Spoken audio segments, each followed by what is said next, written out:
9월 27일 정치회의 시작합니다. 곽상도 의원 아들이 화천대유 퇴직금 50억 원을 받은 사실이 드러나면서 대장동 의혹이 새 국면에 접어들었습니다.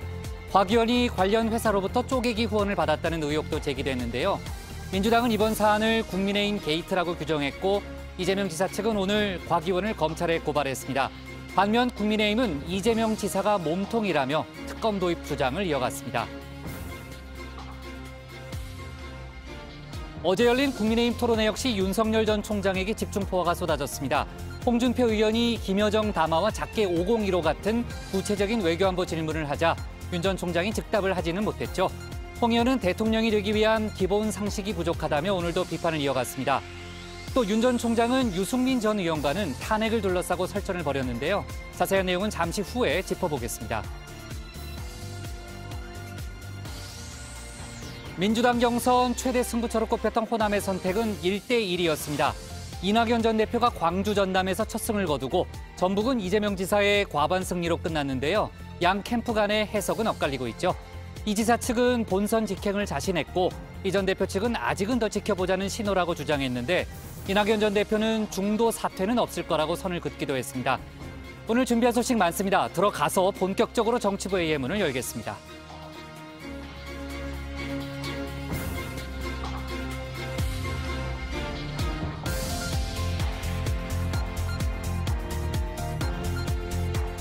국가대표 정치뉴스쇼 정치회의 시작하겠습니다. 오늘 회의는 박마커 신채커, 류 실장, 조멘토 백반장 그리고 정치회의 예청자 정의원분들과 함께하겠습니다.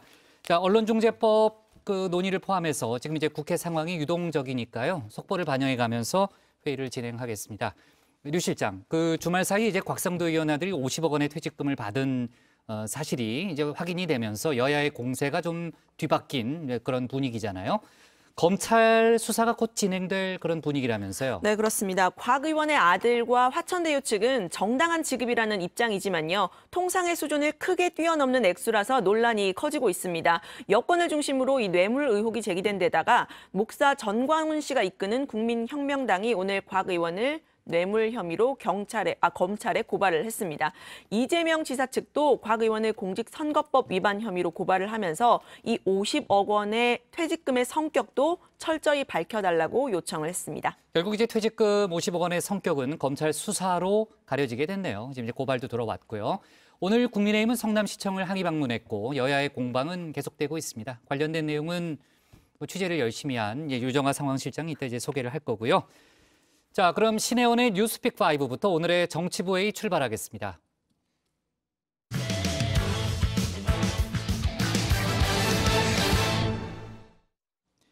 지난주 금요일 기준으로 코로나 확진자가 3,000명을 넘었었죠. 확산세가 이어지면서 오늘 신규 확진자 수도 2,383명을 기록했습니다. 일요일 기준 최다인데요. 내일부터는 다시 3,000명대로 올라설 가능성을 배제할 수 없습니다. 또 방역당국은 오늘 청소년과 임신부가 포함된 4분기 백신 접종 계획을 발표했습니다. 오늘 뉴스픽에서는요, 코로나 또 국회 언론중재법 처리 속보, 외교안보 소식까지 두루 짚어보겠습니다. 네, 매일 하루 동안의 주요 뉴스를 매일 눈으로 체크하는 뉴스픽5의 신체커입니다. 오늘 준비한 픽은요, 일요일 최다, 그리고 언론중재법 단판, 종전받고 정상회담, 10년 만에 우승, 마지막은 50보 100보로 꼽았습니다. 자, 제가 바로 선택하지 않고요. 100다의 반장을 벤치마킹해서 운영진에게 선택권을 주겠습니다. 찬물도 위아래가 있듯이 조멘토에게 먼저 묻겠습니다. 자, 조멘토, 어떤 픽이 눈에 들어오시나요? 이 글자 크기로 봤을 때는 일요일 최다가 정답인 것 같은데 같이 늙어가는 처지 이걸 좀 따진다는 게 좀 이상해서 50보 100보를 하겠습니다. 같이 네. 늙어간다. 50보 100보라기 하기에는 좀 차이가 많이 있습니다. 일단 틀렸습니다. 네, 뉴스픽은 코로나 소식부터가 국룰이라는 거 까먹으신 것 같습니다. 오늘의 첫 번째 픽은 일요일 최다입니다. 자, 거센 확산세가 이어지면서 어제 신규 확진자 수는 2,383명 기록했습니다. 일요일 발생 기준 최다, 평일까지 통틀어 역대 4번째로 많습니다. 전국화되는 경향도 뚜렷한데요. 20%대 초중반을 오가던 비수도권 비중 29%까지 올라섰습니다. 지난주엔 사상 처음으로 3,000명을 돌파했죠. 3,273명. 어디 영국이나 미국의 확진자 수 아니야 하고 눈을 의심했지만 국내 확진자 수가 맞았습니다. 추석 명절 대이동의 여파가 참 무섭습니다. 연휴가 끝나자마자 하루 확진 규모가 3,000명을 돌파했습니다. 지난 4차 유행 시작 시기 이전인 그 수준보다도 훨씬 증가한 양상을 보여주고 있는 상황입니다. 10월부터 단계적 적용을 검토했던 위드 코로나도 갈림길에 섰습니다. 다음 주부터 적용할 거리두기 단계를 오는 금요일에 발표하는데 현 단계를 최소 2주 더 연장할 가능성이 높아 보입니다. 가뜩이나 10월은 2, 3, 4일 그리고 9, 10, 11일 개천절과 한글날 대체공휴일 연휴가 연이어 있어서 이동량이 더 늘어날 가능성이 있습니다. 12, 17세 소아청소년과 임신부까지 접종 대상을 확대함에 따라 안전한 접종을 준비하겠습니다. 네, 오늘 4분기 백신 접종 계획도 발표됐습니다. 12세에서 17세 사이 소아청소년과 임신부가 접종 대상에 처음으로 포함됐는데요. 소아청소년의 경우 16, 17세는 10월 5일부터 4주간 사전 예약, 또 10월 18일부터 접종을 하게 됩니다. 12세에서 15세는 10월 19일부터 예약, 11월 1일부터 접종입니다. 화이자 백신을 3주 간격으로 맞게 되고요. 미성년자인 만큼 보호자의 동의가 필요하다고 합니다. 코로나 고위험군인 임신부의 경우에는 10월 8일부터 사전 예약, 10월 18일부터 전국의 위탁 의료기관에서 화이자 또는 모더나로 접종을 하게 됩니다. 자, 또 이 고위험 고령층의 돌파 감염이 잇따르면서 이 3차 접종, 이른바 부스터샷을 시행하기로 했죠. 부스터샷은 보통 접종 완료 6개월 이후의 시행을 권고하기 때문에 상반기에 접종했던 요양병원 종사자, 의료 종사자, 또 60세 이상 고령층이 우선 대상입니다. 물량 부족 사태로 6주로 늘어난 화이자와 모더나의 접종 간격도 다시 4주에서 5주로 줄었습니다.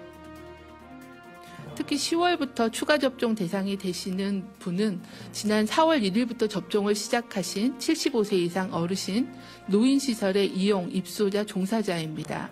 사전 예약은 10월 5일부터 시작됩니다.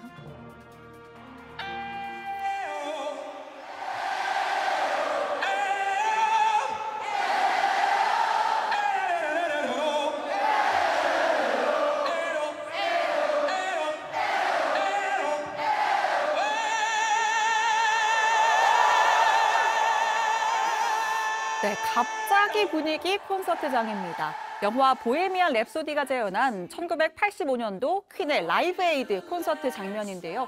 이 라이브 에이드는 난민과 기아 문제를 해결하기 위해서 전 세계 유수의 가수들이 참여한 대규모의 자선 콘서트였습니다. 2021년판 라이브 에이드라고 할 수 있는 글로벌 시티즌 라이브는 코로나 극복을 주제로 하고 있습니다. 서울과 뉴욕, 파리 등 전 세계 주요 도시를 연결해서 24시간 릴레이 자선 공연을 벌이는 겁니다. 첫 번째 차량은 다름 아닌 BTS입니다. 숭례문 앞에서 펼친 퍼미션 투 댄스 무대로 이 콘서트의 개막을 알렸는데요. 이 영상 짧게 보면서 1픽 마무리하겠습니다.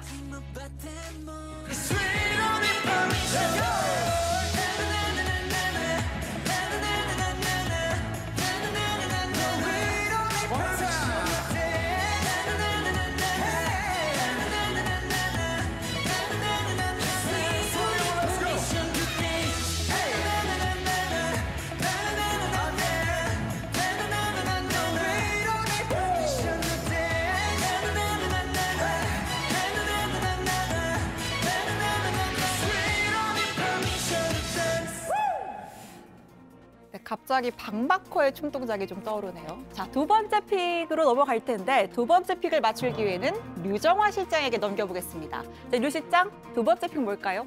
신체커가 아주 과학적으로 이슈를 배치한 것 같은데 네모의 크기가 다 달라서 정답을 좀 너무 쉽게 맞출 수 있을 것 같은데 또 특히 저는 이 국회 상황실장이기 때문에 국회 상황 언론중재법 장판으로 가겠습니다. 네, 저랑 텔레파시가 통한 것 같습니다. 네, 역시 국회 상황실장답게 국회 소식을 골랐는데요. 오늘이 27일 여야가 언론중재법 개정안을 본회의에 올리기로 한 날입니다. 그런데 2시로 예정된 본회의 아직까지 열리지 않고 있습니다. 여야가 막판까지 줄다리기를 이어가면서 상정이 될지 안 될지는 불투명한 상황입니다.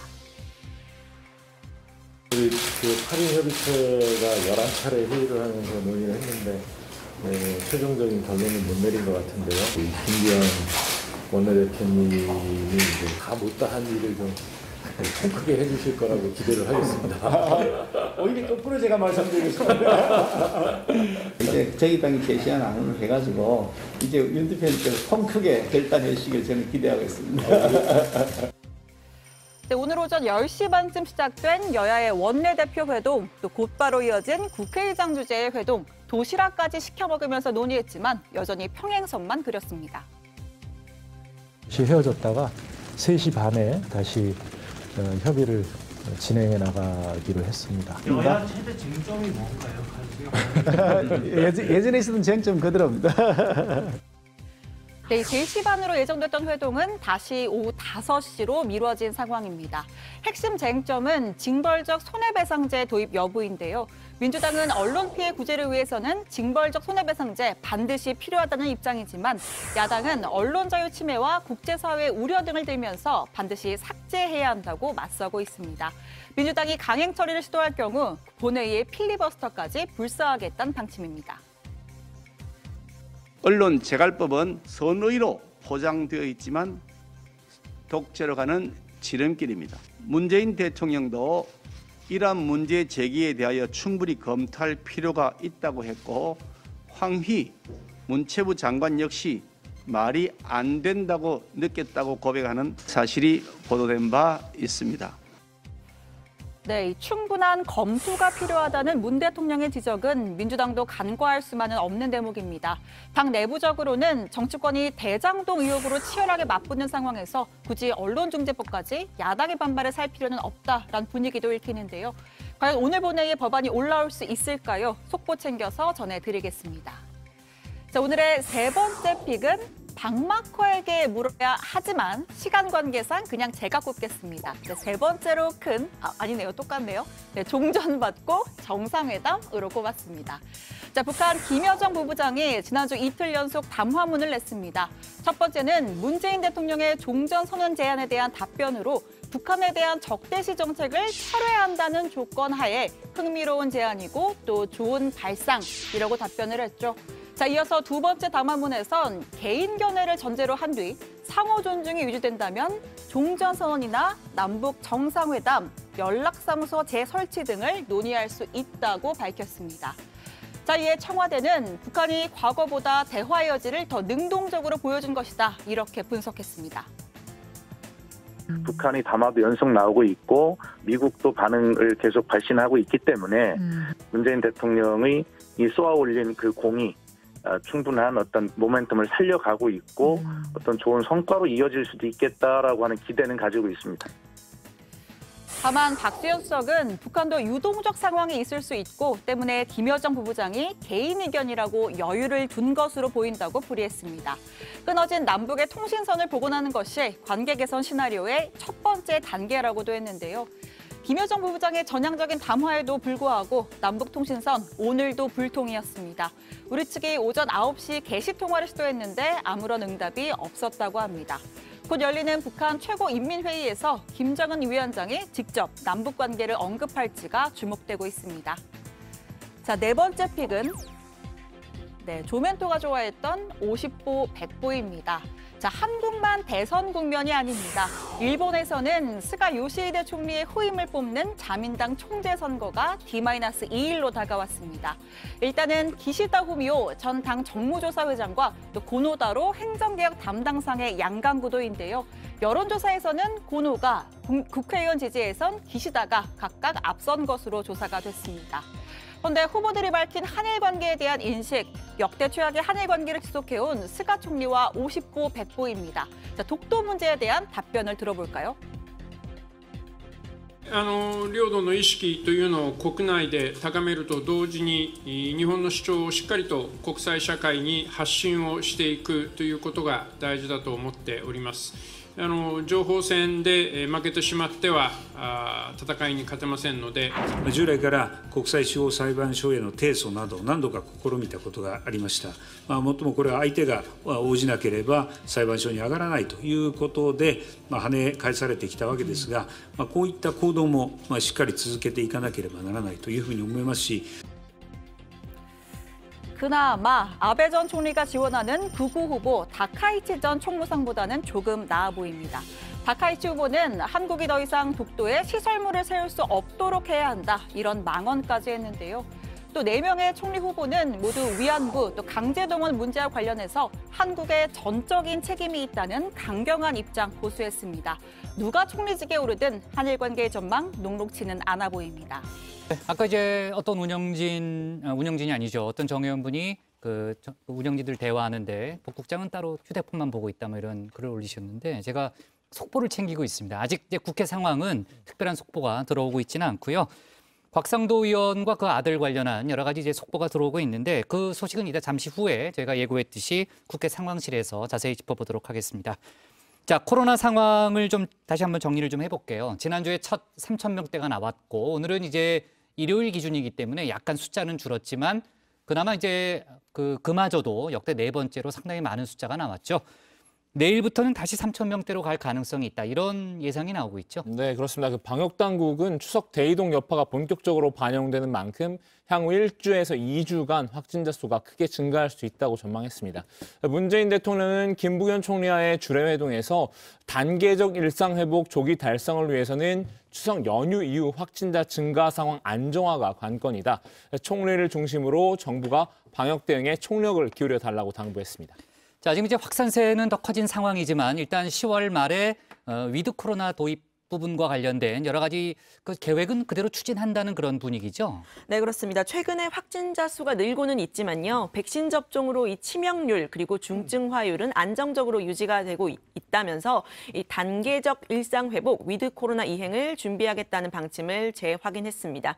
10월 말에는 고령층의 90%, 또 성인의 80%가 2차 접종을 완료해서 이 위드 코로나의 전제 조건이 달성될 것이라고 밝혔습니다. 이번 4분기 시행 계획은 특히 최근 확진자가 증가하는 방역 상황에서 접종 대상자 확대와 접종 완료율을 높이고 고위험군에 대한 추가 접종을 실시하여 단계적 일상 회복을 준비하는 데 초점을 맞추었습니다. 조금 전 발표된 4분기 접종 계획 내용 다시 한번 좀 정리해 보면요. 아까 이제 신채커가 설명했지만 크게 이제 4가지로 일단 요약이 되는데 미성년자 접종, 임신부 접종, 그리고 고령층 부스터샷, 그리고 이제 백신 간격 축소, 이렇게 보면 되는 거죠. 네, 그렇습니다. 일단 그동안 접종 대상에서 제외됐던 12세부터 17세까지 소아 청소년 약 277만 명에 대한 자율 접종이 다음 달 중순부터 시작되는데요. 16, 17세는 10월 5일부터 예약이고요. 10월 18일부터 접종이 시작됩니다. 12세부터 15세는 10월 18일부터 예약, 11월 1일부터 접종입니다. 화이자 백신을 3주 간격으로 맞게 됩니다. 임신부도 자율 접종이 원칙인데요. 예약은 10월 8일부터, 접종은 10월 18일부터 화이자 또는 모더나 백신을 맞습니다. 자, 그러니까 추가 접종, 그러니까 부스터샷은 2차 접종 후에 6개월이 지난 사람부터 맞는다는 거죠? 네, 맞습니다. 60세 이상의 고령층, 감염 취약시설 입소자 및 종사자, 이렇게 접종 완료 6개월이 지난 사람에 한해서 10월 25일부터 3번째 접종, 부스터샷 접종을 받게 됩니다. 화이자나 모더나 백신 맞게 되고요. 다만 급성 백혈병이나 면역 저하 질환이 있는 환자의 경우에는 6개월이 지나지 않아도 2개월 이후부터는 3차 접종을 할 수 있게 예외를 뒀습니다. 네.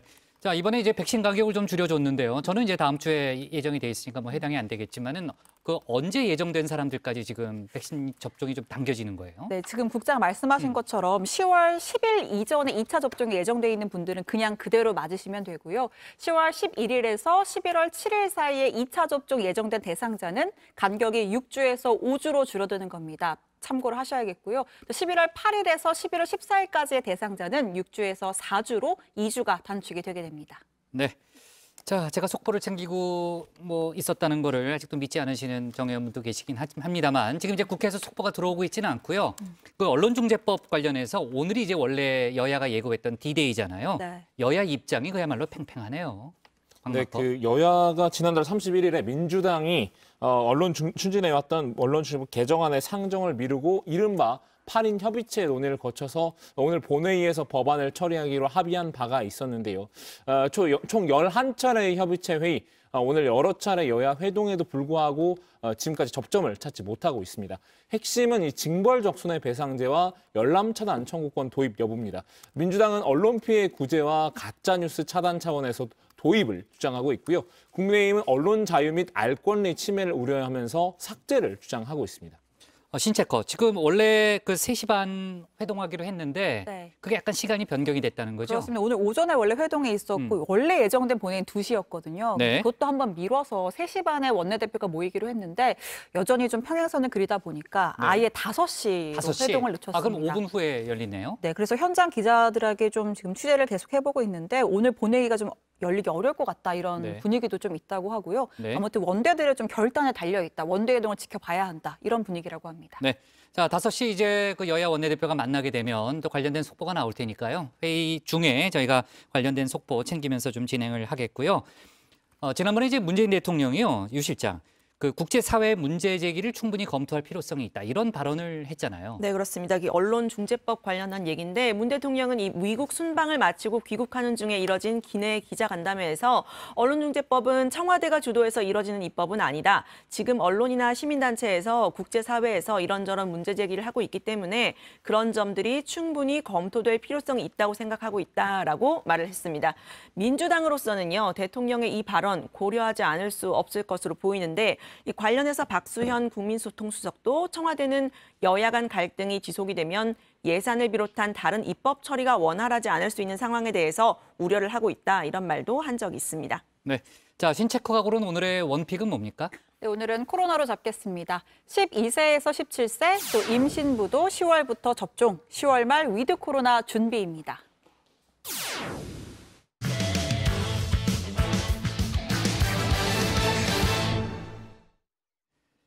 대장동 개발 특혜 의혹의 파장이 점점 더 커지고 있습니다. 화천대유 1호 직원이라고 했던 국민의힘 곽상도 의원의 아들이 50억 원의 퇴직금 겸 상여금을 받은 사실이 알려지면서 여론이 더 들끓고 있죠. 국민의힘은 곽 의원과 이재명 지사 사안 모두 특검이 필요하다고 목소리를 높였고 민주당은 정치 공세 대신에 신속한 검찰 수사가 필요하다고 맞받았습니다. 류정아 상황실장이 관련 내용 정리했습니다. 네, 주말을 달궜던 이슈죠. 대장동 특혜 개발 의혹입니다. 이 고발 사주 의혹이 영화 더 킹을 연상을 시켰다면요. 대장동 의혹은 이 영화를 떠올리게 한다는 얘기가 나왔는데요. 가상의 도시지만 요즘은 재개발 열풍에 한몫 챙기려고 서로 물고 뜯고 아주 난리가 났어. 처음에 정우성 씨 나레이션을 시작한 것도 너무 특이했어요. 특히 한남시장 박성배. 저 사람 말은 들으나 마나야. 저 사람? 재개발을 둘러싸고 서로 이권을 먹겠다고 박터지게 싸우는 꼴을 보면 한국의 현실과 그렇게 거리가 멀지도 않습니다. 여기서부터 저런 사람이구나. 네, 이재명 지사의 성남시장 재임 시절 이 특혜가 있었느냐로 시작된 이 대장동 의혹, 고위 법조인들과 야당 정치인, 대기업까지 연루가 된 것으로 나타나고 있죠. 그야말로 아수라장이라고 할까요? 여기에 화천대유의 1호 사원이라는 국민의힘 곽상도 의원의 아들이 퇴직금 혹은 성과급으로 50억 원을 받은 사실이 알려지면서 민심이 한층 더 끌어올랐습니다. 50억이 아니라 세금을 떼고 28억이었다라는 이 아들 곽병채 씨의 확인 겸 해명, 오히려 분노를 더 키웠죠. 하필 최근 유행하는 오징어 게임에 빗댔습니다. 저는 너무 치밀하게 설계된 오징어 게임 속 말일 뿐입니다. 화천대유라는 게임 속 말. 제가 입사한 시점에 화천대유는 모든 세팅이 끝나 있었습니다. 위에서 시키면 했고 열과 성을 다했습니다. 돌이켜보면 설계자 입장에서 저는 참 충실한 말이었습니다. 네, 충실한 말이었다. 열심히 일했다 이런 이야기겠죠. 경영 지원부터 후속 인허가 및 현장 관리, 또 문화재와 멸종 위기 관리종이 발견이 되면서 공사가 지연을 될 때 이때 대처하는 업무, 그리고 민원 200개를 처리하는 것까지 회사에서 공로를 인정받았다 스스로 밝혔습니다. 그 대가로 수십억의 성과금을 받았다는 건데 만약에 오징어 게임 속의 말이었다고 하더라도 이 승자 역할이었던 걸까요? 사람을 그렇게 죽여놓고 6개의 게임을 모두 이긴 분들께는 그에게 상금이 지급됩니다. 네, 이 곽 씨의 해명에 의문의 패배를 한 사람들이 여럿 있었습니다. 일단은 그 입장문에 나온요, 이 주식과 코인 같은 것들에 투자한 2030 세대들입니다. 주식이나 코인으로 아무리 대박을 치더라도 50억 쉽지가 않죠. 평범한 직장인들의 경우에는요, 월급 300만 원 안팎의 7년 차라면 퇴직금은 2천에서 3천만 원 정도라고 합니다. 대기업 CEO들도 의문의 패배자가 됐는데요. 인터넷상에서는 이 30대 그룹 전문 경영인 퇴직금 비교를 하더라도 곽 씨의 퇴직금 순위 5손가락 안에 든다는 이 게시물 돌아다니고 있습니다. 반면에 화천대유는 이 평소에는 기본급을 주고 사업에 성공을 하면 성과 보상금을 주는 부동산 개발 회사에서는 일반적인 급여 행태다, 이렇게 반박을 했는데요. 대주주 김만배 씨는 곽 씨의 퇴직금에 관해서 이렇게 직접 밝혔습니다. 저희는 기본이 퇴직금이 한 5억 정도로 책정이 돼 있는데요. 이제 회사가 계속 성과가 있으니까 각 분야에서 성과 있는 분들에 대해서 그 이사회나 임원회의를 통해서 결정하는데 그분 아직 퇴직 처리가 안 됐어요. 그래가지고 아직 결정이 안 됐습니다. 개인적인 프라이버시가 관련된 거라 말씀드리기 좀 곤란한데 산재를 입었어요, 그분이. 산재를 입어가지고 그분이 대답하지 않는 한 제가 말씀드리기 어려운 부분이 있습니다. 네, 이 아들 곽 씨는 직접 대답을 했습니다. 회사 일을 하기 어려울 정도로 건강이 나빠졌고 또 회사가 이를 감안해서 성과급과 위로금을 책정한 것으로 안다, 이렇게 이야기를 했는데요.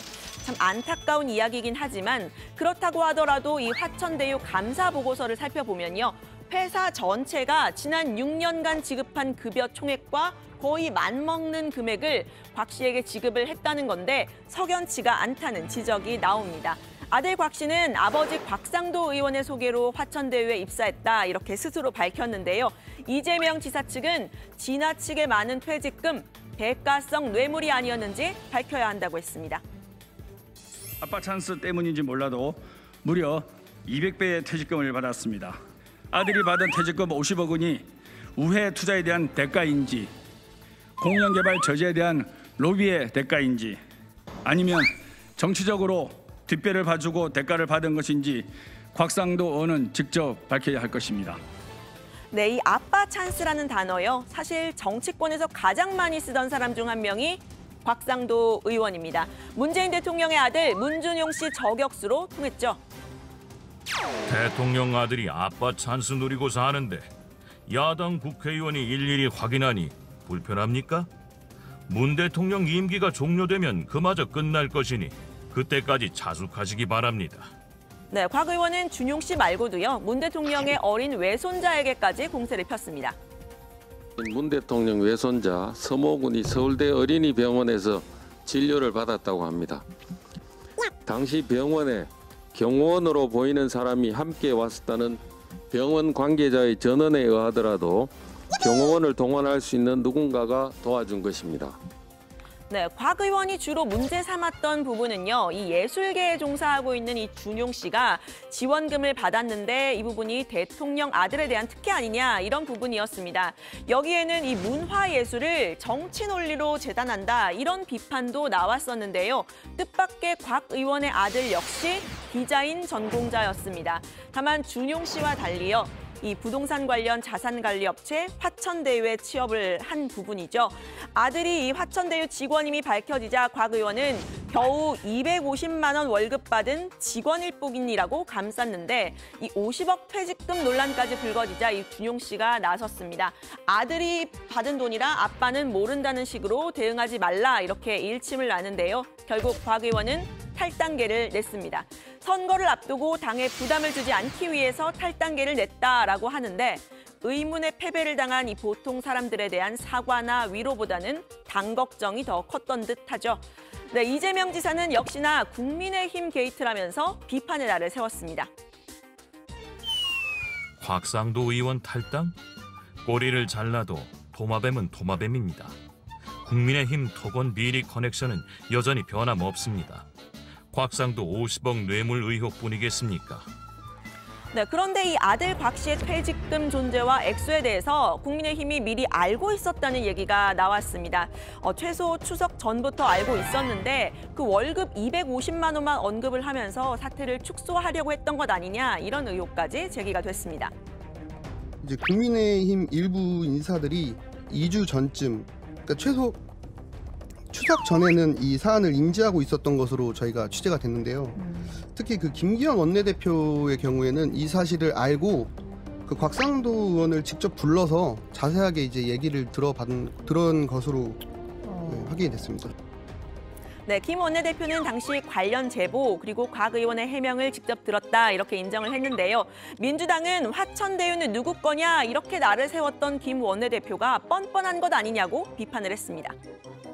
본인에게 어떻게 된 경위인지 물었더니 언론에 보도된 것 같은 형태의 그런 답변이었습니다. 그런데 우리 당으로서는 그것이 국민 정서에 부합하는 것이 아니라고 판단하고 있고 이재명 후보를 공격하면서 화천대유는 누구 것입니다라고 외치는 이런 정말 그 이중성 그 얼굴이 참 궁금합니다. 더구나 곽상도 의원조차도 자신의 아들이 50억 이 퇴직금을 받았다는 사실을 알고 있었으라 생각됩니다만 280만 원 월급을 받지 않았다라고 뻔뻔하게 변론을 하고 있습니다. 네, 이 곽 의원의 논란이 불거지자 국민의힘은 곽 의원과 이재명 지사를 같이 묶어서 특검과 국정조사가 필요하다 이렇게 공세를 폈는데요. 민주당은 이 특검으로 가기에는 시간이 부족하다면서 현재 진행되고 있는 검찰 수사에 협조하라고 했습니다. 우리 국민의힘은 지위 고하 여야를 불문하고 이 사건과 관련해 책임을 져야 할 사람은 반드시 책임을 져야 한다는 원칙에 조금도 흔들림이 없습니다. 이재명 후보, 곽상도 의원을 비롯하여 그 어느 누구도 여기에 예외가 될 수 없습니다. 이걸 가지고 지금 국정조사 특검 논의할 시간이 없습니다. 당장 검찰 경찰의 신속한 수사를 촉구하고 모든 관련자들은 수사에 협조할 것을 요구합니다. 그동안 13차례 걸친 특검이 있었습니다만 한 번도 검찰의 수사 없이 특검이 진행된 사실이 없습니다. 무리한 정치 공세를 할 것이 아닙니다. 네, 이 관련 공방은 들어가서 더 이야기를 해보도록 하고요. 여야 정치인과 고위 법조인 그리고 대기업까지 얽힌 대장동 의혹. 결국 진실은 이 수사 결과를 지켜봐야겠죠. 의혹의 키맨으로 불리는 화천대유의 대주주 김만배 씨가 오늘 경찰에 출석을 했습니다. 2019년부터 2020년까지 여러 번 이 회사 돈 473억을 인출을 했는데 왜 했고 어디에 썼는지를 조사하기 위한 겁니다. 불법은 없었다라면서 정치권 로비 의혹에 대해서 부인하는 모습도 보였는데요. 현재 가지고 있는 건 없고 사업을 하면서 시작하면서 빌려온 많은 돈들에 대해서 갖고 이러는 운영비로 쓰였습니다. 그러니까 계좌에 다 나와 있고요. 그래서 경찰 조사에서 성실히 하도록 하겠습니다. 네, 전직 법조기자인 김 씨, 이 대형 로펌을 방불케 하는 이 화려한 고문 변호인단을 구성하는 데 영향력을 미쳤다고 하죠. 부동산 개발 사업에서 이 사람들이 어떤 역할을 했는지 관심사인데 김 씨는 좋아하던 형들이었다고 했습니다. 대가성은 없었고요. 그냥 저랑 친하게 제가 잘 좋아하던 형님들인데 저의 어떤 뭐 정신적으로 여러 가지 좋은 귀감이 되시고 그리고 또 많은 부분을 정신적으로 또 심리적으로 많이 이렇게 조언해 주시는 분들이에요. 그래서 멘토 같은 분들이라 모셨는데 그분들에게 뜻하지 않게 이런 구설에 휘말리게 돼서 죄송하다는 말씀 드리고 싶습니다. 네, 이 멘토 같은 분들이라서 그렇게 고문료도 많이 드렸는지는 잘 모르겠는데요. 이 대장동 의혹, 경찰과 검찰 모두 수사 중인 상황입니다. 경찰은 이 화천대유의 대표와 대주주의 배임, 횡령 의혹에 대해서 검찰은 이재명 캠프의 국민의힘 허위사실 유포 고발과 또 권순일 전 대법관의 변호사법 위반, 사후수뢰 의혹에 대해서 조사를 하고 있습니다.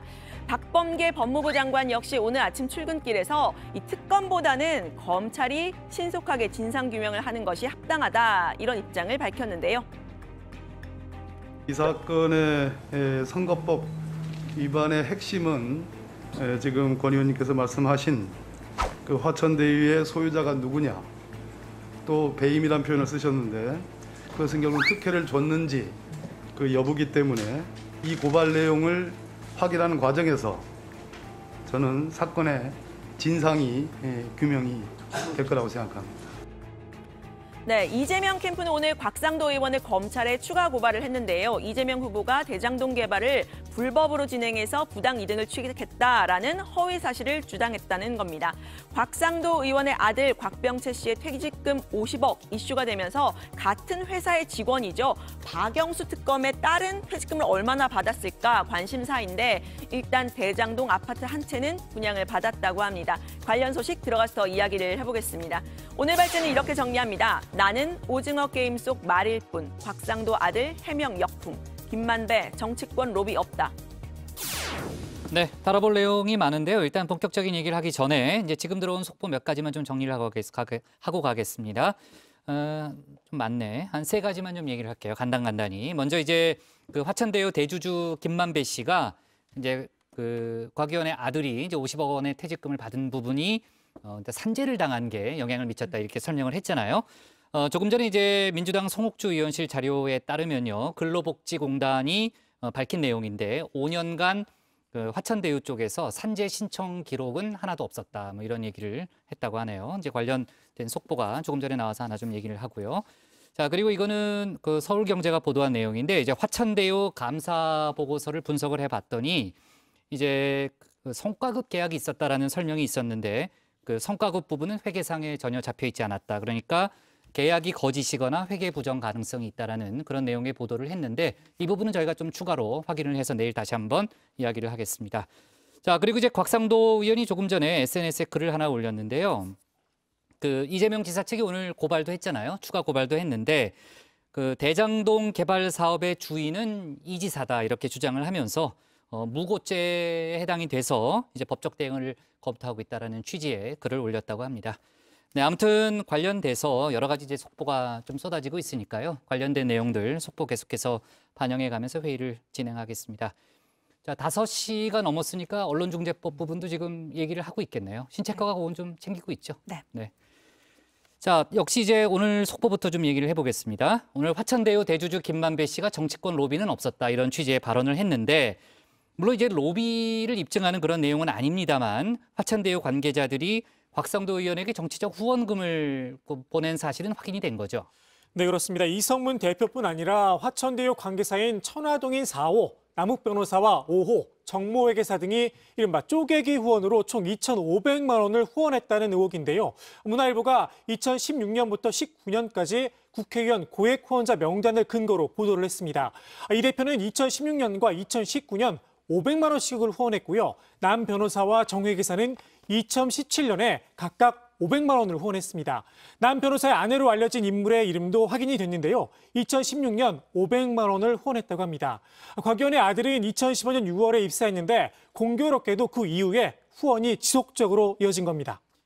박막호, 김만배 씨는 지금 계속 수사를 받고 있는 상황이에요? 네, 그렇습니다. 오늘 오전 10시쯤 출석한 김 씨는 현재까지 계속 조사를 받고 있는데요. 6시 이후에나 나올 것으로 보입니다. 김 씨는 회사 돈 470억 원을 인출한 경위에 대해서 불법은 없었고 회사 운영비로 썼다고 했습니다. 본인 인맥으로 알려진 호화 변호인 법률 고문단에 대해선 좋아하던 형들이고 멘토 같은 분들이라고 말했습니다. 곽상도 의원 아들 곽병채 씨의 퇴직금 50억이 논란이 되면서 같은 화천대유 직원이었다가 퇴직 절차를 밟는 중인 박영수 특검의 딸의 퇴직금에도 관심이 쏠렸는데요. 김 씨는 기본 퇴직금이 5억 정도 책정돼 있는데 박 특검 딸은 아직 퇴직 처리가 안 됐다고 했습니다. 네, 박 특검에 따른 이 퇴직금과 별개로 화천대유가 보유했던 대장동 아파트를 최근에 분양을 받았다고 하는데요. 딸 박 씨는 이 84제곱미터 아파트 한 채를 지난 6월에 분양을 받았는데 분양 대금으로 6억에서 7억을 치른 것으로 알려집니다. 현재 이 아파트의 호가는 15억 원 정도라고 하고요. 이 박 전 특검 측은 특혜는 없었다 이런 입장인데 박 씨 역시 이 곽 씨와 마찬가지로 2015년 6월에 입사해서 최근까지 근무했다고 합니다. 이 아파트와 별개로 거액 퇴직금을 받을 거라 이런 얘기가 나왔는데 박 전 특검은 퇴직금 규모는 화천대유 측에 확인을 해달라 이런 입장입니다. 네. 자, 국민의힘은 대장동 개발 이전에 그러니까 2013년 성남 위례 신도시 개발 사업이 대장동 개발의 축소판이다 이런 주장을 이어갔다면서요. 네, 이 사업 구조가 판박인 데다가 인적인 구성도 겹친다는 건데요. 대장동 개발로 치면 성남의 뜰 같은 특수목적법인 푸른 위례 프로젝트를 세웠습니다. 화천대유와 비슷한 역할의 자산관리회사 위례자산관리를 통해서 개발 사업 전반을 주도하는 구조였습니다. 대장동 의혹의 키맨으로 불리는 유동규 전 성남도시개발공사 기획본부장과 천호동의 4호 남욱 변호사, 또 5호 정모 회계사가 위례 신도시 때도 개입을 했다는 겁니다. 이 위례 자산관리에는 남 변호사의 아내이자 전 MBC 기자인 정모 씨가 사내 이사로 등재됐다고 하는데요. 국민의힘 김기현 원내대표는 당시 성남시장이 이재명 지사라는 게 공통점이다. 특정 무리가 위례에서 재미를 본 뒤 대장동에서 역대급 위락 청금으로 한탕을 했다는 얘기가 나온다. 이렇게 비판을 했습니다. 남 변호사와 아내 정모 씨는 현재 연락이 두절된 상태인데요. 현재 미국에 있는 것으로 알려졌습니다. 네. 자, 관련해서 이제 MBC 공영 노조인가요? 노조가 여러 개라서 오늘 성명서를 내기도 했는데 아무튼 관련된 논란 좀 이어지고 있고요. 곽상도 의원의 아들 퇴직금 얘기를 좀 이어가겠습니다. 아까 뭐 속보는 제가 추가로 얘기했지만요. 50억 원이라는 액수가 이상하다. 뭐 이런 주장이 업계에서도 많이 나온다면서요. 네, 그렇습니다. 그 곽 씨가 퇴직할 당시에 직함이 대리였는데요. 뭐 열심히 일도 했고 회사에서도 인정받았다고 스스로 밝히긴 했지만 본인의 역할은 직접 돈을 벌어 온 것보다는 전반적인 사업 관리였다고 말한 바 있습니다. 이 때문에 수십억 규모의 성과급은 소위 아빠 찬스가 아니었느냐 이런 얘기가 나온 겁니다.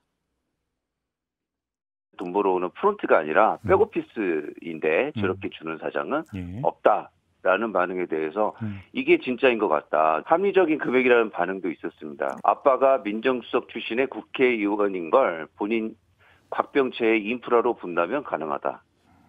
또는 화천대유에 다니면서 인허가 문제 생길 때 아버지 네트워크로 몇 번 도와줬다면 가능하다. 네. 아까 제가 얘기했던 그 MBC 노조는 공영 노조는 아니고요. MBC 제3노조네요. 그러니까 전 MBC 기자에 대해서 징계와 퇴직금 지급을 보류하라는 그런 주장을 오늘 했습니다. 자, 그나저나 그 청년층의 박탈감이 대단하다. 이런 얘기가 많이 나오고 있죠. 네, 그렇습니다. 아들 곽 씨는 이제 본인이 오징어 게임 속 말이다 이렇게 이야기를 했는데 오징어 게임이 아니라 50억 게임이다 이런 얘기도 나왔습니다. 민주당 이동학 청년 최고위원 얘기입니다. 화천대유에서 퇴직하며 퇴직금 50억을 받은 곽상도 의원의 아들은 자신을 오징어 게임의 말에 비유했습니다. 넷플릭스 드라마 오징어 게임 속 인물들은 대개 수억 원의 빚을 지고 인생이 막장에 몰린 사람들입니다. 하지만 50억 게임에 참여한 곽 씨를 비롯한 화천대유 직원들은 아버지가 국회의원이거나 검사쯤 되어야 했습니다. 이게 뭡니까? 법이 정한 정당한 퇴직금도 받지 못해 노무사를 찾는 청년들에게 뭐라고 답하시겠습니까? 네, 정의당 류호정 의원도 열심히 일해서 번 돈으로 집 사겠다는 희망은 허무맹랑함이 분명하므로 코인과 주식 앱을 수시로 들여다보는 청년에게 사과하라라고 했는데요. 또 청년뿐 아니라 영민한 재주가 없어 자식에게 죄인이 된 무고한 부모한테도 사과하라고 했습니다. 이 박탈감을 느끼고 있는 국민들에게는 이 사과 한마디 없이 누구의 책임이 더 큰지 또 누가 몸통인지만 따지고 있는 여야 정치권 모두에게 하는 얘기입니다. 네, 국민의힘은 이 곽 의원까지 포함해서 이재명 지사의 대장동 의혹에 대한 특검을 하자고 주장하고 있습니다. 오늘 성남시청도 방문을 했고요. 또 지도부에서 사과 발언도 나왔습니다. 김용태 청년 최고위원은 오늘 곽 의원 아들의 퇴직금 문제에 대해서 노력한 만큼 공정한 대우를 꿈꿨던 그리고 꿈꾸고 있는 보통의 청년들에게 박탈감을 준 부분에 대해 당의 청년 최고위원으로서 진심으로 사과드린다라고 했습니다. 다만 그렇다고 해서 이재명 지사 관련 의혹이 사라지는 건 아니라고 했습니다. 이때다 싶어 곽 의원의 아들의 문제를 국민의힘 전체의 문제인 마냥 호도하며 비아냥에 나선 이재명 경기도지사와 조국 전 장관의 모습은 흡사 똥 묻은 개가 겨 묻은 개를 나무라는 격이 아닐 수 없습니다. 자, 오늘 발제 이렇게 정리하겠습니다. 난 오징어 게임 속 말일 뿐, 곽상도 아들 해명 역풍, 김만배 정치권 로비 없다로 제목을 잡겠습니다.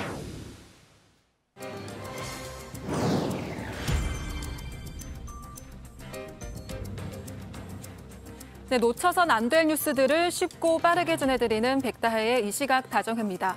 지금 시각 5시 19분인데요. 이 시각 다정회 소식들 먼저 키워드로 살펴보겠습니다. 네, 오늘은 류정화 실장에게 물어보겠습니다. 어떤 키워드가 눈에 띄나요? 또 국회 상황이 담긴 내용으로 좀 하고 싶은데 좀 없어가지고 그 다음으로 관심 있는 층간소음 참극으로 하려고 합니다. 사실 백반장이 오늘도 정답을 콕 찍어줬습니다. 네, 맞습니다. 제가 준비한 첫 번째 소식의 키워드는 층간소음 참극입니다.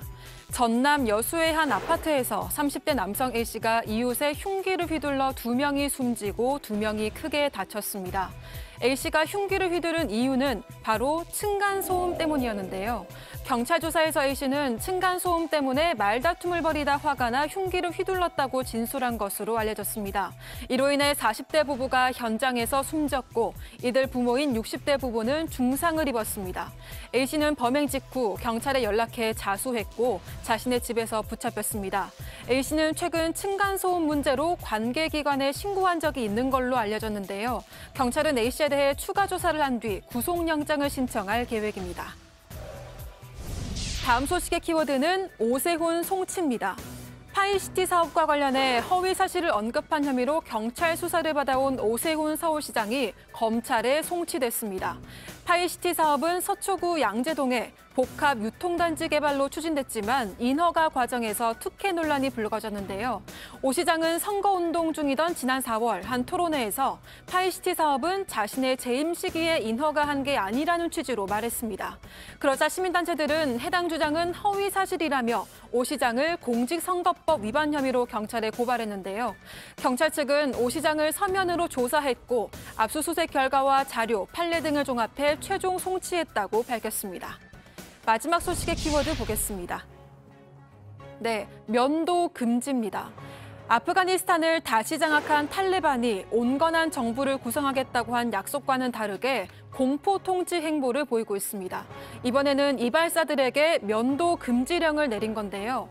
면도나 수염을 다듬는 건 이슬람 율법에 어긋난다는 겁니다. 금지령을 어긴다면 처벌을 받을 거라고 위협하고 있다고 하는데요. 탈레반이 재집권하기 전 아프간에서는 말끔하게 면도하는 스타일이 인기여서 많은 남성들이 미용실을 찾았다고 합니다.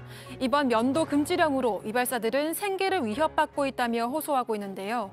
이발사들은 이제 아무도 면도나 헤어스타일에 신경 쓰지 않는다며 미용실과 이발소가 금지 사업이 되고 있다고 전했습니다. 지금까지 이시각다정회 백다혜였습니다. 백반장 속보 잘 챙겨서요. 이따 다시 한번 만나도록 하고요. 다음은 박준우 마커의 주민으로 가겠습니다.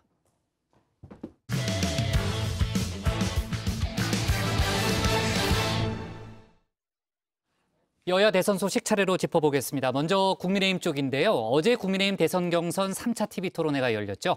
대장동 특혜 의혹에 대해선 후보들 모두 한 목소리로 특검과 국정조사를 요구했는데요. 윤석열, 홍준표 후보 그리고 유승민 후보 사이에서는 열띤 공방전도 펼쳐졌습니다. 관련 내용을 주민에서 짚어봅니다. 어차피 토론회는 유 실장 어토류라고나 할까요?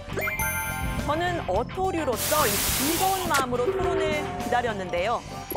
어토류, 어차피 토론은 유 실장이죠. 예, 제가 유심히 지켜봤습니다.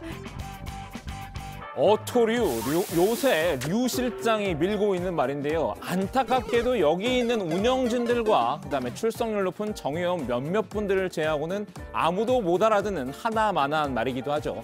사실 기억을 못 하실 수도 있겠지만 어토류보다 토익남이 먼저였습니다. 토론의 내용 핵심만 굵고 간결하게 전해드리겠습니다. 토론회 읽어준 남자 박반장, 지금부터 시작합니다. 복국장이 어토류보다는 역시 원조 토일남이 낫다고 판단한 모양입니다. 지난주에 미리 국민의힘 대선 경선 3차 토론회는 박마커가 챙기라고 언지를 주셨는데요. 덕분에 황금 같은 일요일은 토론회로 순삭이었습니다. 주민이 선정한 오늘의 인물은 윤석열, 홍준표, 유승민 이렇게 3명인데요. 오늘의 인물 중심으로 핵심만 짚어서 스피디하게 토론회를 읽어드리겠습니다. 지금 국민들께서 화천대유를 통해 그 전형을 보고 계십니다. 당장 대규모 특별검사팀을 꾸려야 합니다.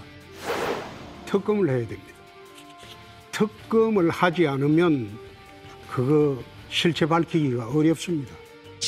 이재명 지사는 화천대유 게이트에 대해서 반드시 특검과 국정조사를 수용해야 합니다. 3차 토론회를 집어삼킨 화두는 바로 대장동 개발 특혜 의혹이었습니다. 후보들 모두 특검과 국정조사를 추진해야 한다는 데는 이견이 없었는데요. 화기애애한 분위기도 잠시였습니다. 홍윤, 어차피 홍준표 타깃은 윤석열이죠. 얼마 못 가 홍 의원과 윤 전 총장 간 1라운드가 시작됐는데요. 홍 의원은 대장동 의혹을 두고도 윤 전 총장에게 화살을 돌렸습니다. 화천대유 사건이 이래 심하게 된 지가 오래됐는데 총장 계실 때 그 범죄정보과를 통해서 첩보받지 않았습니까? 전혀 받지를 못했고요. 그리고 제가 총장을 할 때는 제 권한을 제한하기 위해서 그거는 범죄 정보에 그 일선에서 수사하겠다고 하는 것에 대한 검증만 남겨놓고 내 이야기는 범정과를 통해서 네. 전국의 범죄 정보를 다 수집하잖아요. 그리고 총장한테 다 보고해요. 네, 그걸 시스템이 바뀌어가지고. 그런데 그걸 보고를 안 받으셨다. 범죄 정보 활동 자체가 일선에서 인지를 할 때 그거를 허락해주는 역할에 중점을 뒀지. 그러면 범죄 정보를 수집하고 하는 이 역할을 완전히 줄여놨습니다. 그러니까 한마디로 검찰총장일 때 뭐 했나라고 따져 묻는 장면인데요. 윤 전 총장이 현직에 있을 때 대장동 관련 범죄 첩보를 보고받고도 그냥 넘어간 거 아니냐는 의구심을 드러낸 겁니다. 특히 홍 의원은 윤 전 총장에게 외교 안보와 관련된 질문을 집중적으로 던졌습니다. 시종일관 윤 전 총장에게 한 수 가르쳐주겠다는 자세였는데요. 윤 전 총장이 얼마나 관련 지식을 갖췄는지 테스트하는 느낌이었습니다. 작게 5015 아시죠? 네. 작게 5015가 발동이 되면 대통령으로서 제일 먼저 무엇을 해야 됩니까? 한번 좀 설명해 주시죠. 아니 작게 5015 아시냐고 했잖아요. 국가 그 남침이라든가 이런 비상시에 발동되는 그 저거 아닙니까? 작전 계획? 그게 아니고 네. 작게 5015라는 것은 한미연합사령부가 전시의 대북 계획입니다. 그러니까 전시 계획. 대북 계획인데 작게 5015가 발동이 되면 대통령으로서 제일 먼저 무엇을 해야 되느냐. 이거 굉장히 중요한 문제예요. 그래서 저는 제가 대통령이라면 일단 한미연합 그 작전을 해야 되기 때문에 일단 미국 대통령과 먼저 통화를 하겠습니다. 작게 5015 되면 미국 대통령하고 이미 협의가 끝난 거예요. 기존의 작전 계획은 북한의 남침에 대비한 방어적인 성격이 강했습니다. 하지만 작전 계획 5015는 북한에 대한 선제 타격을 좀 더 중점을 뒀는데요. 홍 의원은 윤 전 총장이 이 개념을 알고 있나 떠보고 싶었던 모양입니다. 자신은 준비가 됐지만 윤 전 총장은 준비되지 않은 후보라는 점을 부각시키려는 의도였을 텐데요. 오직 윤석열만을 위한 홍보의 장악 퀴즈는 계속됐습니다. 김영현이가 이런 말을 했어요. 네. 군사적 균형을 깨지 마라. 이렇게 경고를 했어요. 누가요? 군사적 균형을 깨지 마라. 경고를 했어요. 어디죠? 거기에 대해서는 어떻게 이야기하는지. 제가 잠깐 못 들었습니다. 누가 얘기했다고요? 김여정이가 북한에 군사적 균형을 깨지 마라. 이래 문재인 대통령한테 경고를 했어요. 언제 했습니까? 네. 이번에? 그건 모르면 내가 넘어가겠습니다. 죄송합니다. 윤 전 총장이 정확히 대답을 못하자 내심 흐뭇했던 걸까요? 결국 제일 하고 싶었던 말은 마지막에 나왔습니다. 대통령의 자리라는 거는 순간적인 결심, 판단이 나라의 미래를 좌우합니다. 그래서 그런 측면에서 좀 더 신중하게 대통령 되시려면 공부를 좀 더 하셔야 되겠습니다. 윤 전 총장은 유승민 전 의원과도 설전을 벌였는데요. 지난 2차 토론회 때 공약 표절을 두고 공방을 벌였었죠. 이번에는 전직 대통령 박근혜 씨 사면 문제를 두고 부딪혔습니다. 포문은 유 전 의원이 먼저 열었습니다. 지금 국민의힘 대선 후보로 출마하시면서 박근혜 전 대통령에 대해서 45년을 구형했던 그게 지금도 나는 잘했다, 그게 옳은 일이다 이렇게 생각하십니까? 그거는 잘하고 옳은 일이고 뭐 잘못한 일이 아니라 법과 원칙에 따라서 그대로 한 양형 거다. 기준표대로 지금 잘 모르시는 모양인데 검찰의 그 재판에서의 구형도요. 양형 기준표에 따라서 다 구간이 있어가지고 알겠고요. 거기에 따라서 하게 돼 있습니다. 하여튼 법에 따라서 한 기계적으로 거다. 나오는 겁니다. 법에 따라서 한 거다. 그러면 법원도 역시 구간에 알겠습니다. 따라서 하게 돼 알겠습니다. 있고요. 예. 그러면 우리 박근혜 전 대통령에 대한 사면에 대해서는 어떻게 생각하십니까? 저는 국민들이 어떻게 생각하실지 모르지만 제 개인적으로는 이제 이 정도 고생하셨으면 좀 댁에 돌아가게 해드려야 되지 않느냐. 과거 윤 전 총장이 국정농단 수사특검 팀장을 맡아 박근혜 씨에게 45년을 구형한 사실을 문제 삼은 건데요. 그때는 45년을 구형해놓고 지금 와서는 사면을 주장한 건 앞뒤가 많지 않다는 취지의 공격이었습니다. 반격의 기회를 엿보고 있던 윤 전 총장, 안상수 전 인천시장과의 토론 과정에서 나온 유 전 의원의 발언에 태클을 걸었는데요. 제가 이번에 박영수 특검이 화천대유 사건에 이 게이트에 연루된 걸 보니까 이 자리에 우리 뭐 검사님 출신, 판사님 출신 죄송합니다만은 우리나라 판검사들이 이렇게 더럽게 썩었나? 이거는 정말 청소를 해야 되겠다 싶은 생각이 들고.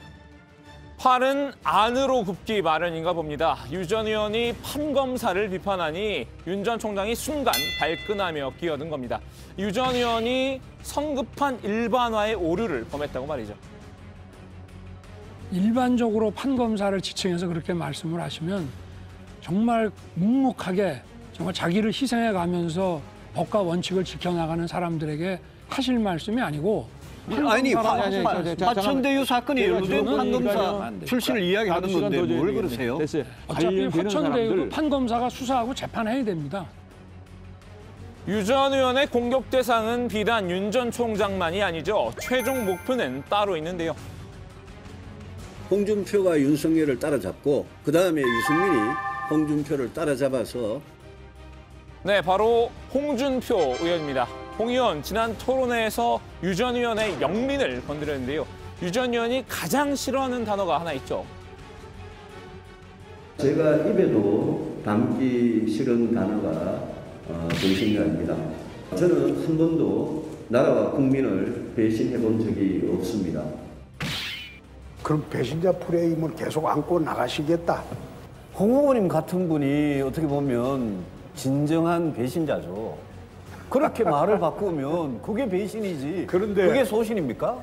홍 후보님, 제가 배신자면 최순실이가 충실입니까? 유 전 의원, 지난 토론회에 앙금이 남아 있었던 것 같은데요. 벼르고 있었다는 듯이 홍 의원에게 찬스 시간을 사용하며 공격에 나섰습니다. 지난번 토론 때 저한테 배신자 프레임 질문을 하셔서 제가 다시 한번 질문하겠습니다. 홍 후보님께서 박근혜 전 대통령 문제에 대해서 이렇게 말씀하셨어요.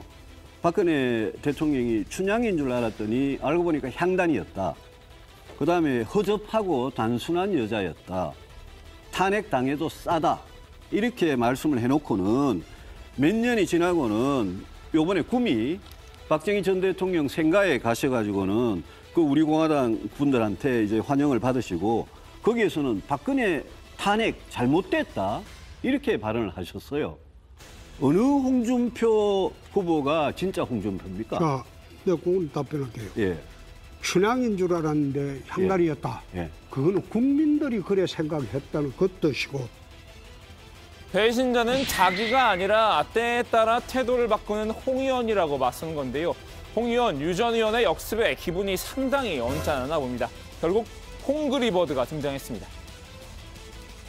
허접하고 단순했다. 이건 최순실이 보고 한 말입니다. 찾아보세요. 그거는 거짓말이에요. 그리고 거짓말이라고 하면 안 되죠. 아니요. 그거는. 말씀 봐요. 아니, 관훈 프로그램에 나가서 말씀하신 게 있는데 대통령 지금 와가지고 말을 바꾸면 어떡하십니까? 탄핵 문제는 5년 전이나 지금이나 일관되게 내 반대를 했던 사람입니다. 유튜브 다 찾아보세요. 자, 국민의힘 대선 경선에서 선두권을 형성하고 있는 빅3에 초점을 맞춰 3차 토론 내용을 살펴봤는데요. 토론은 역시 류 실장이 아니라 박마커라는 점을 깨닫는 시간이 되셨길 바랍니다. 국민의힘 경선 관련 다른 소식은 들어가서 더 얘기 나눠보겠습니다. 오늘 주민 한마디 정리합니다. 물고 물리는 국민의힘 빅3, 3차 토론에도 날선 공방. 네, 뭐 토론을 누가 담당하든 그게 중요한 문제는 아니죠. 네, 지금 류 실장이 바쁘잖아요. 지금 대장동 의혹에다가 고발사주 의혹 취재하느라고요, 그렇죠? 네. 네. 저도 주말에 화천대유 공부하느라 되게 고생했거든요. 글쎄 말이에요. 네, 제가 네. 백반장이랑 잘 맞는데 박마커랑 정말 안 맞는 것 같습니다. 그럼 네. 지난번에 이제 이제 춤출 때 그때 좀 비판한 게 이제 본인한테 좀 앙금으로 남은 것 같아요. 네. 자, 좋습니다. 그나저나 이제 곽상도 의원 관련해서는요, 국민의힘 초선 7명이 의원직 사퇴를 촉구했다는 그런 속보도 들어왔는데, 아무튼 관련된 내용은요, 내일 저희가 또 추가로 모아서 다루도록 하겠습니다. 오늘 새로운 여론조사 결과가 하나 나왔는데요. 일단 여야에서 지금 이제 이재명, 윤석열 후보가 지금 집중 공세를 당하고 있잖아요. 하지만 양강 구도는 좀 유지되는 그런 결과죠. 유지되고 있는 그런 결과죠. 네, 그렇습니다. TBS 의뢰로 한국사회여론연구소 KSOI가 실시한 여론조사 결과인데요. 지금 이제 결과 나오고 있습니다.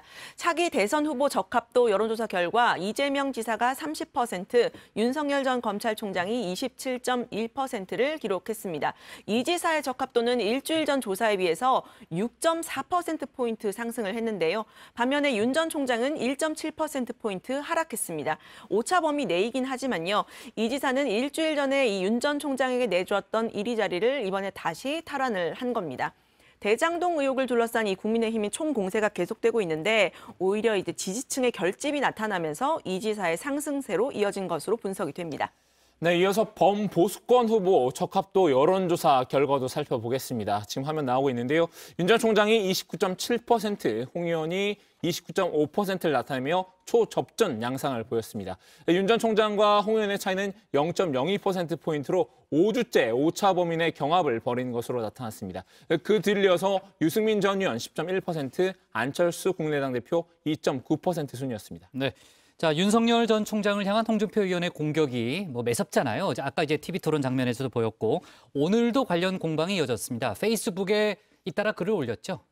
예, 그렇습니다. 홍 의원이 비판글을 올린 배경을 설명드리면요. 앞서 김영환 윤석열 캠프 인재영입위원장이 작게 5015를 TV토론에서 언급한 홍 의원을 향해서 공개된 자리에서 작게 5015 같은 걸 갖고 토론하는 건 부적절하다 이렇게 지적을 했는데요. 이에 대한 반박 성격의 글이었습니다.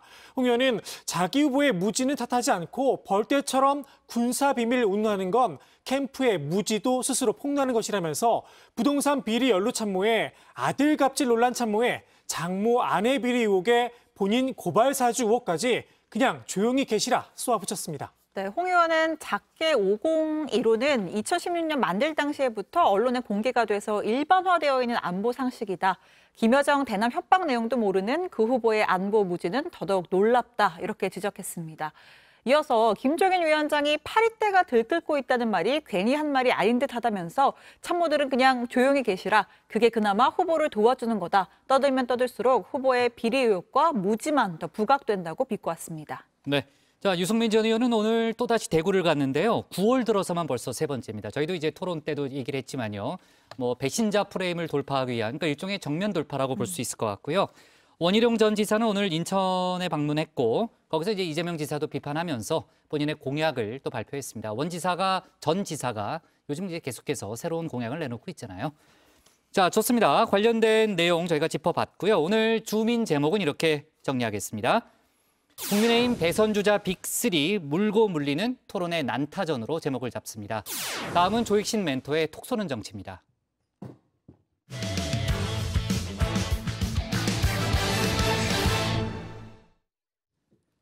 지난 주말 민주당 대선 경선의 첫 분수령으로 꼽혔던 호남 경선이 진행됐는데요. 이낙연 전 대표가 이재명 지사의 6연승은 저지했지만 이른바 이재명 대세론을 잠재우기엔 역부족이었습니다. 이 전 대표는 오늘 라디오 인터뷰에서 중도 사퇴 여부를 묻자 발끈하기도 했는데 관련 내용을 조익신 멘토가 정리했습니다.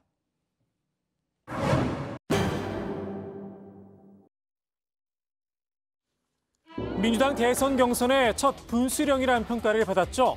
호남의 선택, 역시나 전략적이었습니다. 의원직을 내놓고 영산강에 배수진을 친 이낙연 전 대표. 고향인 광주 전남에서 첫 승리를 안겨줬죠. 덕분에 이재명 경기지사의 경선 6연승을 저지했습니다. 오늘 더 큰 희망의 불씨를 발견했습니다. 후보들의 진면목을 시간이 갈수록 점점 더 많이 아시게 되고요. 그런데 이 희망의 불씨, 기세가 좀 약했습니다. 이 지사와의 표차 122표에 불과했죠. 결국 호남 평야를 지나지 못하고 전북에서 사그라졌는데요. 득표율 54.55%, 큰 격차로 이 지사가 다시 1위 자리를 탈환했습니다. 호남 전체로 봐도 이 지사가 이 전 대표를 앞섰습니다. 그리고 압도적 경선 승리로 내부 균열을 최소화하고 본선 경쟁력을 높여주고자 하는 호남 집단 지성이 발현된 것이다라고 생각하고, 압도적 경선 승리, 결선 투표 없는 본선 직행을 염두에 둔 발언인데요. 그 기준이 되는 누적 득표율 53.01%로 여유가 있습니다. 이번 호남 경선 결과를 놓고 이재명, 이낙연 양 캠프는 엇갈린 해석을 내놨는데요. 이낙연 캠프는 이 전 대표가 신승한 광주, 전남 경선 결과에 초점을 맞췄습니다. 이거 그냥 여기서 끝내기는 조금 불안하다. 이게 그 광주, 전남 민심의 핵심이었습니다. 그래서 이번 그 광주, 전남 경선의 중요한 점은 결선 투표가 필요하다라고 하는 호소가 그게 먹힌 거예요. 전략적 투표를 해왔던 광주와 전남이 결선 투표에 힘을 실었다는 겁니다. 반면 이재명 캠프는 대세론을 다시 한번 확인했다는 입장입니다. 광주와 전 남북을 합친 호남의 선택은 이재명이었다는 점에 방점을 찍었는데요. 광주, 전남의 특수성을 감안하면 오히려 선전을 했다, 자평을 했습니다. 우리 이낙연 후보님께서 전라도 지사도 하셨지 않습니까? 또 거기서 국회의원도 3선인가 4선 하셨고, 뭐 이런 걸 모든 것을 감안해서 바라본다 그러면 저는 뭐 이재명 후보가 상당히 선전을 한 것이고. 호남의 선택이 참으로 절묘하고 신묘했다는 평가도 함께 내놨습니다.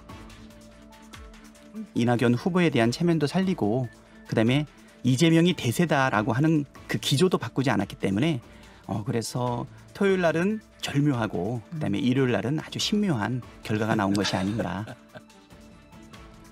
호남 경선을 앞두고 불거진 대장동 의혹, 이재명 캠프에서도 걱정이 컸는데요. 일단 호남의 선택에 안도하는 모습입니다. 결선 투표이냐, 이재명 대세론이냐, 양 캠프에서 자유로운 제3자에서는 어떨까요? 그 전북까지 만약에 이제 이낙연 전 대표가 좀 앞서갔다면 아마 결선의 가능성도 열렸을 텐데, 제 생각에도 뭐 전북에서 다시 또 이재명 지사 대세론이 좀 확인이 됐기 때문에 광주, 전남과 전북이 달랐다 하더라도 결과가 전체적으로 호남에서 결국은 이재명 대세론이 확인됐다라고 볼 수가 있습니다. 네. 이재명 대세론에 힘을 싣는 모습인데요. 당내에선 좀 더 직설적인 평가도 나왔습니다. 이낙연 후보의 주 지지 지역인 호남에서 이재명 후보의 지지율을 50% 밑으로 끌어내렸어야 됩니다. 그러니까 결선 투표도 사실상은 물 건너갔다. 저는 그렇게. 이 지사의 독주 속에 김두관 의원은 경선 하차를 선언했죠. 우리는 원팀으로 단계를 해서 사기 민주정부를 반드시 세워야 합니다. 오로지 그것 하나 때문에 사퇴를 합니다. 책임자는 저는 이재명 후보라고 생각을 합니다. 정세균 전 총리에게는 두 번째 경선 포기인데요. 오늘은 이낙연 전 대표까지 이런 질문을 받았습니다.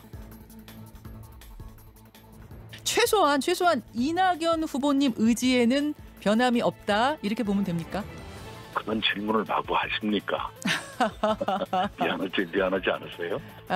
아니요. 뭐 그런 의미는 아니고요. 네. 이런 예상들이 나오는 가운데 본인의 의지를 더 확고히 답변으로 주셨으면 좋겠다는 생각이 들어서요. 저는 민주당과 대한민국을 위해서 제 책임을 다할 겁니다. 불편한 감정을 숨기지 않았는데요. 아직 대선까지 5개월이나 남았다며 그 사이에 무슨 일이 벌어질지 모른다 목소리에 힘을 줬습니다. 그 무슨 일? 아마도 대장동 의혹을 염두에 둔 듯합니다. 지금은 큰 그림 중에 코끼리라 치면 코끼리 다리도 나오고 코끼리 귀도 나오고 하는 상황이겠지요. 그러나 언제일지 모르지만 코끼리 전체가 그려지지 않겠나 싶으네요. 차차 모습이 드러날 거다. 어렴풋하게나마 짐작은 하고 있다. 슬쩍 용기를 피웠는데요. 그런데 이 코끼리, 이재명 캠프에선 주인이 따로 있다는 입장이죠.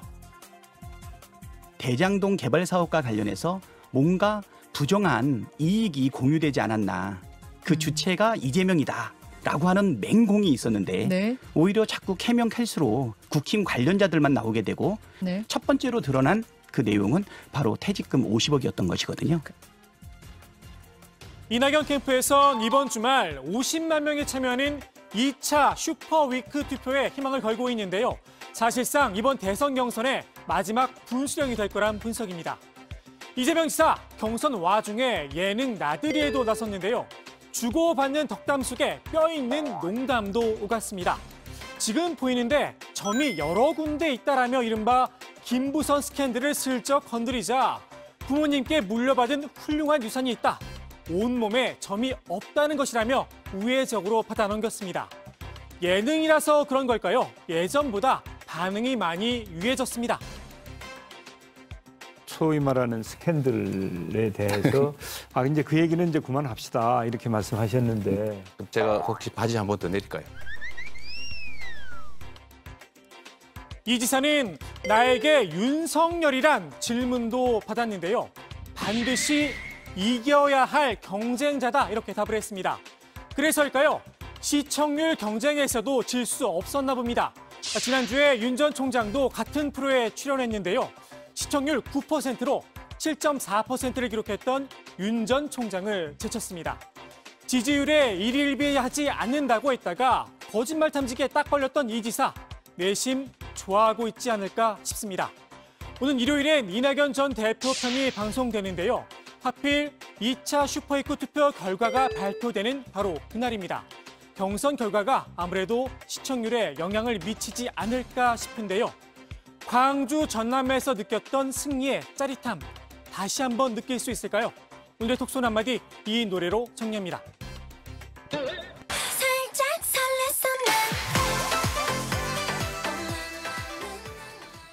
이재명 캠프가 오늘 기자회견을 열었는데요. 남은 경선에서도 과반 이상 득표를 자신했다는 거죠. 네, 그 이재명 캠프 선대위원장을 맡고 있는 우현식 의원입니다. 이재명은 때릴수록 강해지는 강철처럼 기득권의 돌팔매와 망치질에도 꺾이지 않았다면서 끝없는 흑색 선전에도 과반을 지켜준 호남 동지들에게 감사드린다고 말했습니다. 조정식 총괄 선대본부장도 이번 주 제주와 부울경, 인천 모두 과반 승리를 예상한다면서 이어진 수도권 경선에서도 승리해서 민주당 4기 정권 재창출에 힘찬 걸음을 내딛겠다고 강조했습니다. 현재 이재명 지사의 누적 득표율은 53%인데요. 이재명 캠프 측은 지난 2017년 대선 당시에 문재인 후보가 받았던 57%에 근접한 성적을 기대하고 있습니다. 조금 전에 저희가 그 장면도 봤지만요. 이 지사가 예능에 출연해서 온몸에 점이 없다 이런 발언을 했는데 영화배우 김부선 씨가 관련해서 입장을 밝힌 게 있죠. 네, 그렇습니다. 이 스캔들을 에둘러 반박을 한 건데 배우 김부선 씨가 직접 입장을 밝힌 겁니다. 도둑이 제발저린다면서 앞으로 방송 관계자들은 점이 있냐 없냐 묻지 말고 점이 어디 있냐 물으라. 그 점이 눈에 잘 안 보이는 데 있다. 이렇게 날을 세운 겁니다. 김 씨는 지난 2007년 무렵부터 약 1년 동안 이 지사와 불륜 관계를 맺었다. 이렇게 주장을 해왔는데요. 이 지사는 김 씨가 지난 2018년에 이 지사의 신체 특정 부위에 있는 점을 실제로 봤다고 주장을 하자 아주대 병원에서 신체 검사를 받고 이 의료진으로부터 이 점의 흔적이 보이지 않는다 이런 판정받은 내용을 발표하기도 했었습니다. 자, 이제 김두관 의원이 하차하면서 이제 대선 주자가 4명이 됐잖아요. 추미애, 박용진 후보는 완주 의지를 다졌죠. 네, 추미애 전 장관과 박용진 의원은 각각 공약을 발표하면서 경선 완주 의지를 밝혔습니다. 추 전 장관은 제주 비전 공약을 발표했는데요. 제주를 2030년까지 100% 탄소 중립 섬으로 만들겠다면서 단일 섬으로 100% 신재생에너지를 사용하는 첫 번째 섬이 될 것이라고 말했습니다. 박용진 의원은 위드 코로나 공약을 발표했습니다. 자영업자와 소상공인에게 최대 1억 원까지 1년간 무이자로 대출하는 제도를 만들겠다고 했습니다. 네. 자, 그나저나 이제 안철수 국민의당 대표의 대선 출마 선언도 임박한 그런 분위기 같기는 합니다. 일종의 모두까기를 하고 있고요. 대장동 의혹 관련해서는 최순실 국정농단은 소꿉장난이었다 이런 표현도 오늘 쓰기도 했습니다. 자, 관련된 속본 저희가 좀 챙겨보고요. 오늘 톡 쏘는 정치 이렇게 정리하겠습니다. 호남의 전략적 선택, 절묘한 이낙연 1승, 신묘한 이재명 대세론으로 제목을 잡겠습니다.